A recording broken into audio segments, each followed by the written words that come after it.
ईशा का नया सफर। वक्त धीरे धीरे गुजरता गया। ईशा की तबीयत अब बिल्कुल ठीक हो चुकी थी। महज 3-4 दिन में ही उसने अपनी पुरानी ऊर्जा वापस पा ली थी। दोस्तों के साथ मिलकर उसने फटाफट शॉपिंग कर ली। कपड़े, गिफ्ट्स और ढेर सारे छोटे छोटे सामान पैक कर लिए। बाहर से तो सब कुछ सामान्य लग रहा था, पर घर के भीतर एक अजीब सी चुप्पी पसरी हुई थी। आज तक पापा, भाई और ईशा, ये तीनों एक दूसरे से अलग कभी रहे ही नहीं थे, और अब पहली बार ईशा उनसे दूर जा रही थी।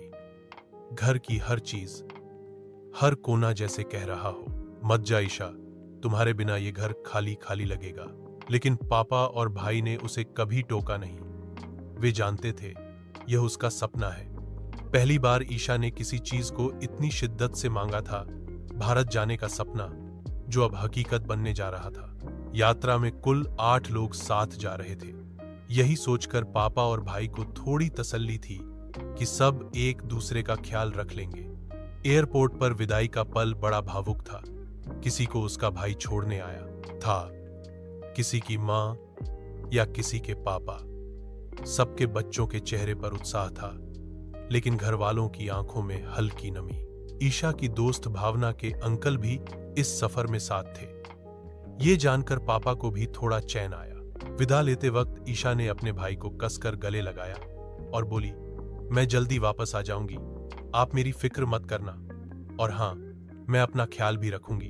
भाई बस मुस्कुरा दिए, लेकिन उनके दिल में अजीब सी खालीपन उतर आया। सफर लंबा था। अलग अलग ठहरावों और उड़ानों के बाद आखिरकार 3 दिन में वे भारत पहुंचे। जैसे ही ईशा ने दिल्ली एयरपोर्ट की जमीन पर कदम रखा, उसके दिल में अजीब सा सुकून भर गया।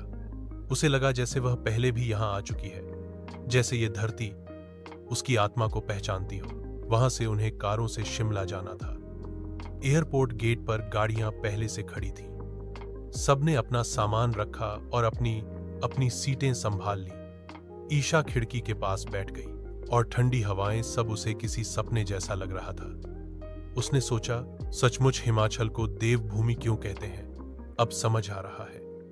वह हर नजारे को अपनी आंखों और दिल में उतार लेना चाहती थी। शाम ढलते ढलते वे शिमला पहुंच गए। होटल पहुंचकर सबने अपने अपने कमरे ले लिए। भावना के अंकल ने सबके लिए एक अच्छा सा 3 स्टार होटल बुक किया था। सब सफर से थक चुके थे, लेकिन नए माहौल का उत्साह थकान पर भारी पड़ रहा था।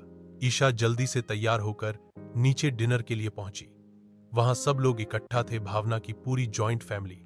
खाने की मेज पर हंसी, ठिठोली, मजाक और शोरगुल का माहौल था।